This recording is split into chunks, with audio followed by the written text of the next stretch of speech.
Morning everyone, it's Dave and Bo is out here as well, and it is April 15th 2023, a beautiful and sunny Saturday morning.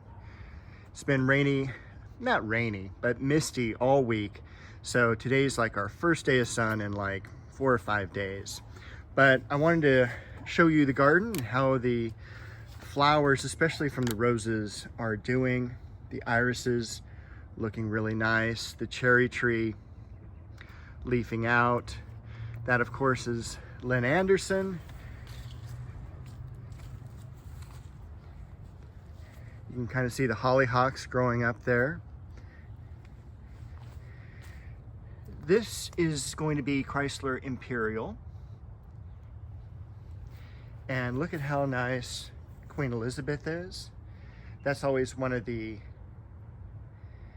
really standout roses every year, and no wonder she's been popular since the 1950s. Once again, Duet.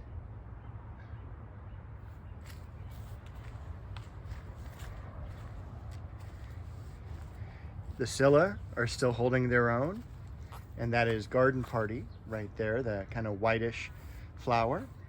And I keep passing these by every single week. This is the plum tree. It is a multi-grafted plum, but usually with multi-grafts what happens is that you have one or two dominant varieties among some weaker varieties, and they're the ones that take over. So this is Tiffany, and I also have been meaning to show you a couple of things. Take a look at that lavender. It's a dwarf lavender there, just kind of exploding in bloom. But every time I think of bloom, it's like these Scaviola are just doing amazing. The dianthus in the back, the larkspur around the tree, and also even, you can tell in the night with the shadows, all the blooms and buds on this crabapple. I did not think I would get any blooms at all this first year because they didn't come out first. I didn't know they came out at the same time as the leaves. But it's been doing fantastic. This is gold medal. This is also another really famous rose and known for its hardiness, especially with yellows because they are the weakest of all the roses. Bo is showing off the Westringia. She thinks that it's catnip, but she's wrong. More Shasta daisies there in the back. This tall rose already, this is Legend, and it was not one that was commercially available, but it was a cutting rose that I picked up from one of the growers that they would put in like greenhouses. So for the long red stem roses you would get in bouquets, this would be one of them.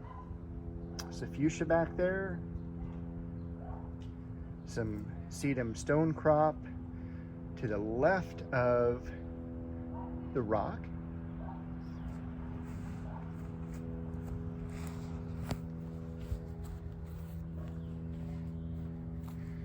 I did plant a couple things this week, dahlias. So when you see the white tags around, those are some dahlia bulbs. The dahlias came from White Flower Farms, and they're out of Connecticut.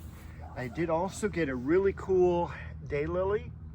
The last time I got a daylily from them, I don't know if it was the end of the season or just a very popular variety, but it just was really small, about a year's growth minus what I expected.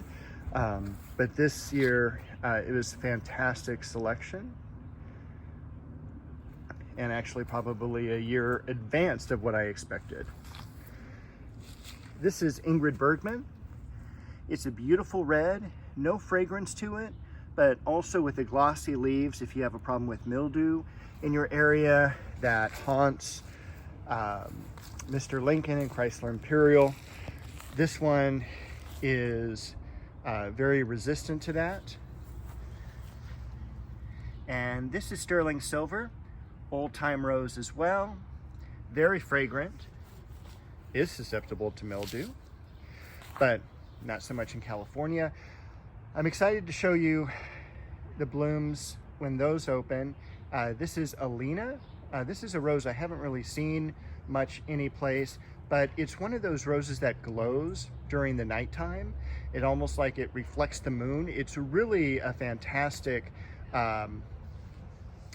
large rose bloom, about 4 or 5 inches across.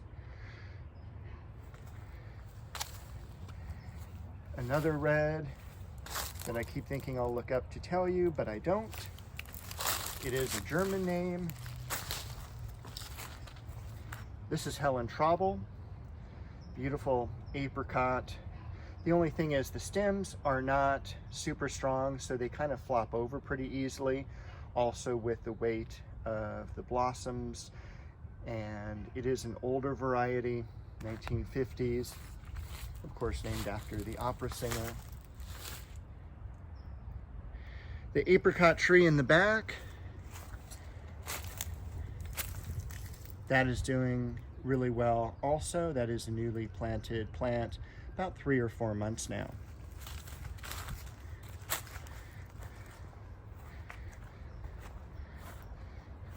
We'll say goodbye to Bo for right now as we exit the rose garden, but before we do, that is Cecile Bruner.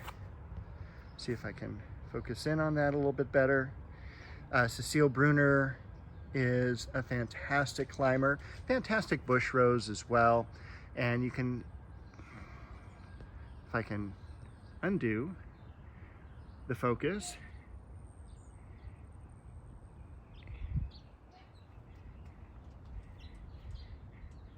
it is just covered in blossoms.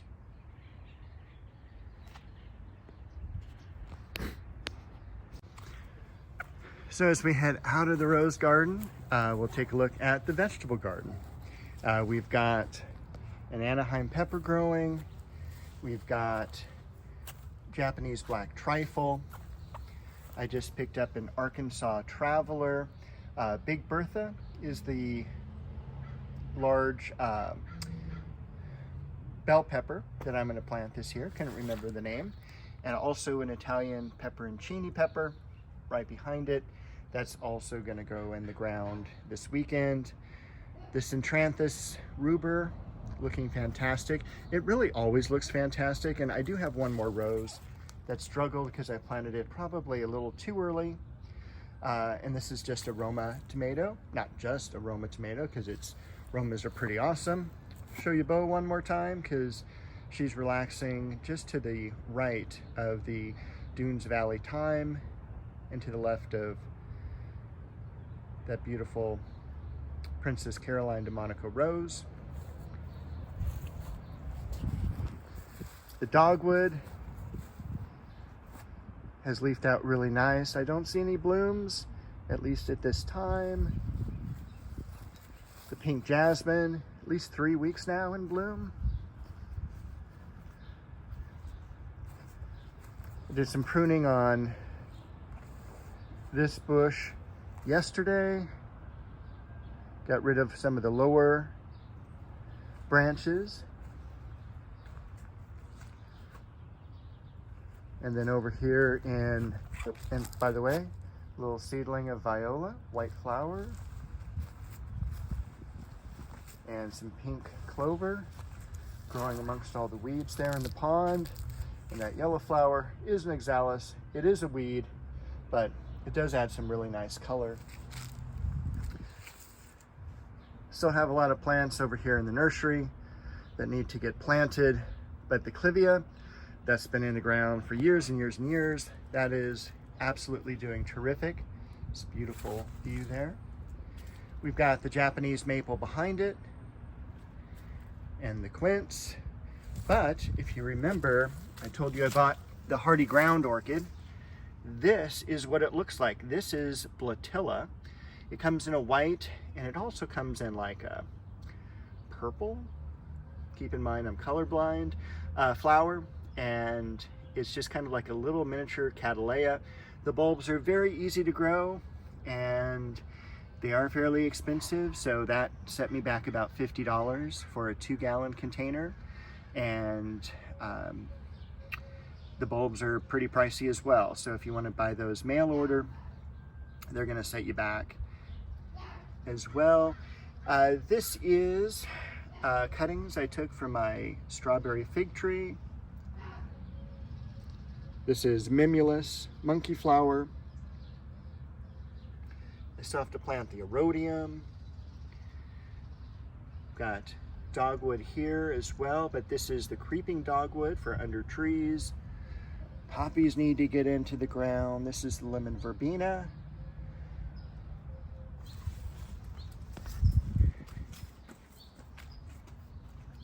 Pomegranate, looking beautiful.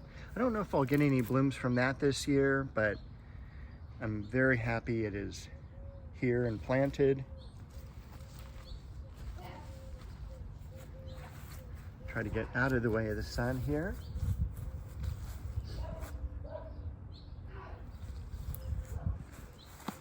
That beautiful columbine.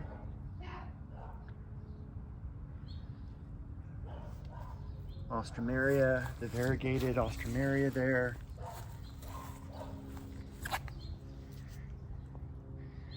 That's the red veins chard in the background. More of an ornamental than something that's going to be eaten. Another Japanese maple, pittosporum that needs to be pruned back. Should have some blossoms on this back vine. It's going crazy. You can kind of see all the tendrils growing up. It was cut back so well a couple weeks ago. But this is a lavender trumpet vine. About 4-inch flowers, obviously trumpet shaped. It's one of the proven winners. And Bo, who's always a proven winner. Geraniums in the background. Crimson bouquet, another really great, this is a floribunda type rose, so it normally blooms in clusters, but it does have a lot of single blossoms as well. Great for a tree rose. And that reminds me, back here, this is Gemini.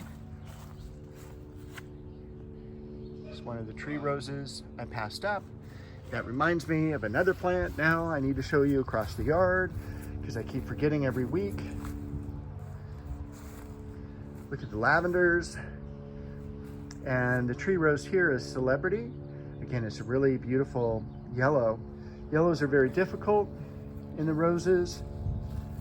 They are the weakest of all the varieties.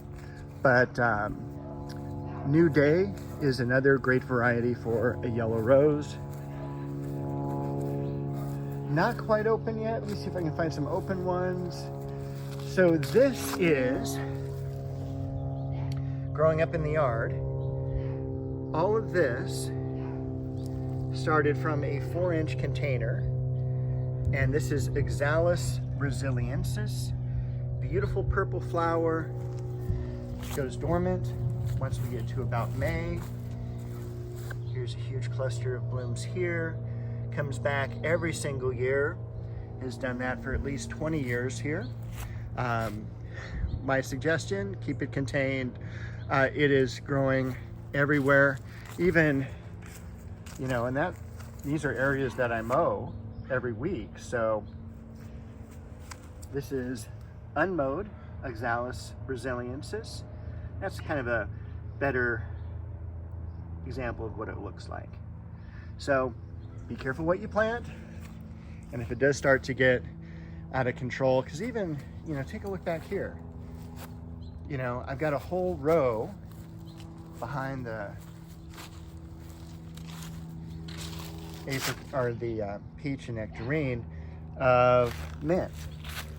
I pull it out every year, comes back every year. So with mint, things like that, make sure you do them in containers where they cannot escape over the yard. All right, that is it for this week. I'll see you next week with another video.